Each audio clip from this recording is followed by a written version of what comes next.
evenini izizofika la ibanjwe isila ibanjwe isiphetho lapho umuntu otake over lapho futhi umuntu oyi-official ngini abantu abaningi laba abaphezulu kusebazi nami nezinto ezokwenzeka ezirong. Okay. Manje sibanga thina sisodwa la phansi nabantu abalambile laba abafika. Singayi la kunenkinga khona lapha phezulu labantu abagada sabayo yona i-blue light. I-blue light inkinga lapho abantu abakusondeleki.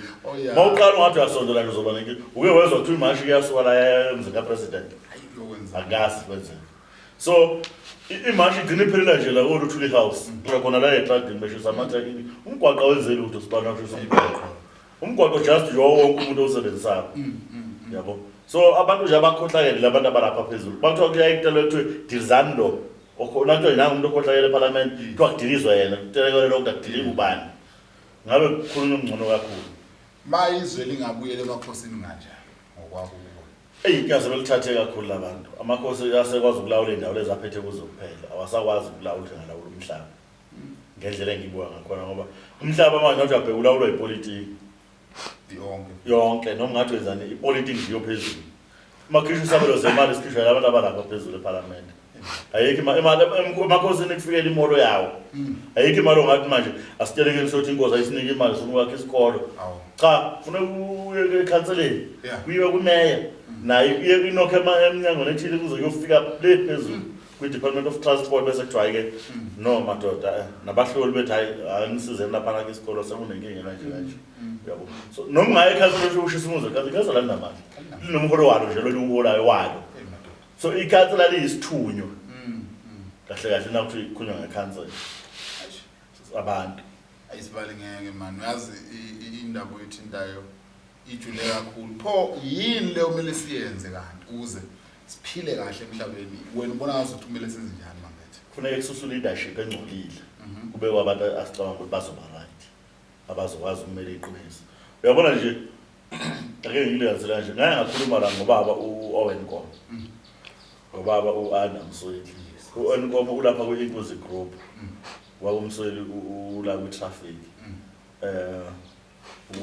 wabumdumo khwanazi ula kumaloya ake sithi mhlawumbe nomama Mangobese nangabe ukuthi sithatha umfowethu lo Mancinza lo welakhulu sithatha uMancinza lo wenkatha uyazi labo bantu labo njengoba ngibaba nje lo6 ake singakusebenzisa ukuthi nabo phana umthathu nongizwe ukuthiwa bebese endaweni ezithile nofela emntwini sike sibathathe ngamabomu nje ungizwe nophakela umthakathi nofela emntwini sike sibalindele 9 le eshiya ngoba amakhosi ngoba amakhosi esencane ake ngeke ngisho lokho isencane angideleli ukuba yiyo kwayo isithande nje lena sithi cha sicela ngene siphathele nje izwe sike sibone ukuba umkhwanazi singamshini sindlela ethende sithi cha ngene siphathele izwe nina nizobekana ngokweni ngoba ama position ukuthi wena uzoba la kodwa uzoba umkhwanazi noma Mangobese noma bengabeka labo president oyedwa wabo kuthiwa be president bese laba abanye sebengahlukanisana ke kuma minister ukuthi njengomsoli mhlawumbe umfaka transport obuyazi ngendaba zemigwaqo nama transport yabona